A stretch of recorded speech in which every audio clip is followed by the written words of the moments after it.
ஓம் ஸ்ரீ ஒற்றை கொம்பன் தாள் எம் சிரமேர் போற்றி. ஓம் ஸ்ரீ பராசர மகரிஷியின் தாள் எம் சிரமேர் போற்றி. வாய்மை நூல்கள் வரிசையாக நம்ம பார்த்துக்கிட்டு இருக்கோம். அதில் வாய்மை நூல்களில் இந்த பாடல் என்ன சொல்லுதுன்னு பார்ப்போம். வானிடு வில்லின் பரவரியா வாய்மையால் காநிலம் தோயா கடவுளை யாநிலம் சென்னையுற வணங்கி சேருதும முள்ளத்து முன்னியவை முடிகவென்று. இப்போ இந்த பாடல் இறை வணக்கத்தை மட்டும் சொல்லலை, அப்போ மானிட உற்பத்தியையும் சொல்லுது, அப்போ மானிட பிறப்பு ரகசியத்தையும் சொல்லுது, மானிட வாழ்வியல் ரகசியத்தையும் சொல்லுது. அப்போ இதனுடைய தாத்பரியம் என்ன அப்படின்னா, வானிடு வில்லின். இப்போ வானத்தில் மழைக்காலங்களில் வானவில் தோன்றும். இப்போ 7 நிறங்களில் தோன்றும் இல்லையா? அப்போ அந்தி வேலையாக இருந்தால் கீழ் திசையிலையும், காலை வேலையாக இருந்தால் மேல் திசையிலையும் தோன்றும்.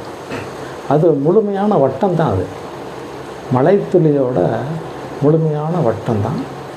சன்லைட் படுறதுனால நமக்கு எர்த்தில் பாதி தான் தெரியும், பாதி எர்த்தில் கீழே ஃபுல்லாக இருக்கும். அதனால் நமக்கு பார்வைக்கு வில்லு மாதிரி தெரியும். அதைத்தான் நம்ம வானவில்னு சொல்கிறோம். அதான் வானிடு வில்லு, வானத்தில் வைக்கப்பட்ட வில் அப்படின்னு சொல்கிறது. அந்த வில்லு வரவரியா வாய்மையால். அப்போ அந்த வில்லு எப்போ போகுது, கொஞ்ச நேரம் எல்லாம் பார்த்துருப்பாங்க, அதுக்கு கூப்பிட்டு இன்னொருத்தரை காட்டுறதுக்குள்ளார அது மறைஞ்சு போயிடும். அதே போல் தான் மனிதனுடைய வாழ்வியல். எவ்வளோ பெரியவங்களாக இருந்தாலும் சரி, கொஞ்சம் காலத்துக்குள்ளார அந்த வாழ்வியல்ங்கிறது ஏதாவது ஒரு சூழ்நிலையில் எண்டுக்கு வந்துடும் அப்படிங்கிறத குறிப்பிடக்கூடிய விஷயந்தான்.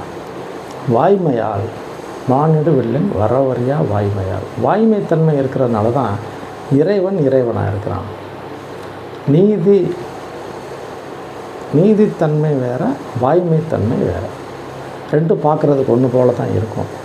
அப்போ நீதி வேறு, வாய்மை வேறு. இப்போ நீதிக்கு சில எடுத்துக்காட்டுகளை சொல்லிக்கிட்டே போகலாம். வாய்மைங்கிறது சில விஷயங்களை நம்ம குறிப்பிட்டு தான் ஆகணும். அதான் வானிடு வில்லின் வரவரியா வாய்மையா காநிலம் தோயா கடவுளே. இப்போ வாய்மைத்தன்மை இருக்கிறதுனால தான் அவனுடைய கால், இறைவனுடைய கால் பாதம் பூமியில் படாமல் இருக்குது. அப்படிப்பட்ட அந்த இறைவனை யாநிறம் சென்னியுற வணங்கி. அப்போ இறைவனை வணங்குறது எப்படி வணங்கணும்? இந்த பூமி மிகப்பெரிய பூமியில் சென்னியுற தலை கீழே படுகிறது மாதிரி வணங்கணும்.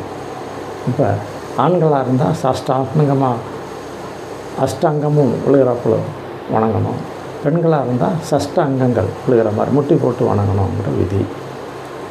அப்படி வணங்கும்போது காநிலம் தோயா கடவுளை யாநிலம் சென்னியுற வணங்கி சேருதுமம் உள்ளத்து முன்னியவை முடிகவென்று.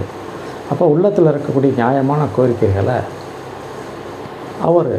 இறைவன் நமக்கு முடித்து கொடுப்பார் அப்படிங்கிறது தான் பாடலுடைய தாற்பயம். அந்த பாடல் இவ்வாறு பல விஷயங்களை சொல்லக்கூடியது. அப்போ இறைவன் எப்படிப்பட்டவன்? வாய்மைத்தன்மை உடையவன் தான் இறைவன். இறைவனுக்கு சில விஷயங்களை நம்ம அலங்காரங்கள் பண்ணுறோம், அதை பண்ணுறோம், இதை பண்ணுறோம், அதனால் சில விஷயங்கள் நமக்கு பண்ணிடுவார் அப்படின்னு அர்த்தம் இல்லை. வாழ்க்கக்கூடிய வாய்மையாளர்கள் அவர்களுக்கு எதை செய்ய வேண்டுமோ, வாய்மையின்படி இருப்பவர்களுக்கு எதை செய்ய வேண்டுமோ அதை இறைவன் செய்வார் அப்படிங்கிறது தான் பாடலோட தாற்பயம். அடுத்து ஜோதிட நூல் என்ன சொல்லுதுங்கிறத ஒரு பார்வை பார்த்துருவோம்.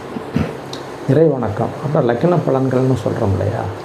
அந்த இதில் லக்கின பலன்களுக்குன்னு இறை வணக்கம்னு ஒன்று வச்சுருக்குறாங்க பெரியவங்க. அந்த நூல் என்ன சொல்லுது அப்படின்னு பார்த்துக்கிறோம். ஆதி என்ற குருவின் பாதத்தை முன்பு போற்றி ஆடவர்கள் அறிவியர்கள் ஜனனகால பலனை சொல்வேன். நீதியுள்ள பல சாஸ்திர முறையை கொண்டு நியமித்தேன் நூலைத்தான் நேமியோர்க்கு பாதிமதி அணிந்ததொரு பரமன் தன்னால் பாகுபடி உற்றவையதாகும்போது நாதி என்ற பராபரத்தை போற்றி செய்து நயப்புடனே இப்படனை உரை செய்கிறே அப்படின்னு பாடல் சொல்லுது. அப்போ பராபரம், அப்போ இறைவனுடைய கிருபையால் இந்த விஷயங்கள் நவகோள்கள் கண்ட்ரோல் ஆகுது, இறையருளால் நவகோள்கள் கண்ட்ரோல் ஆகுது. அப்போ அந்த இறைத்தன்மை இறைத்தன்மையை உள்வாங்க வாங்க வாங்க கோள்கள் நம்மகிட்ட பேச ஆரம்பிக்கும். அப்போ கோள்களுடைய நிலைகள் நமக்கு என்ன சொல்லப்பட்டிருக்கு, கோள்களுடைய பொசிஷன் என்ன சொல்லப்பட்டிருக்கு அப்படிங்கிறத வச்சு நம்ம பலன் சொல்ல ஆரம்பிக்கலாம். அதுபோல் எந்த ஒரு விஷயமாக இருந்தாலும் அவனன்றி ஓரளவும் அசையாது அப்படிங்கிறது தான் தாத்பரியம். அது ஜோதிடமாக இருந்தாலும் சரி, வைத்தியமாக இருந்தாலும் சரி, வாஸ்துவாக இருந்தாலும் சரி, எண்கணிதமாக இருந்தாலும் சரி, எந்த ஒரு இதாக இருந்தாலும், ஃபேஸ் ரீடிங் எதுவாக இருந்தாலும் சரி, இறையருளாளர்களுக்கு அது தெளிவுபட துல்லியமாகும் என்பது தான் பாடலோட தாத்பரியம்.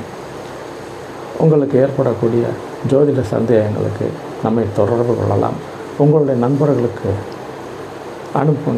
அனுப்பி வைங்க, சப்ஸ்கிரைப் பண்ணுங்கள். வாழ்த்துக்கள், ஆசீர்வாதம்.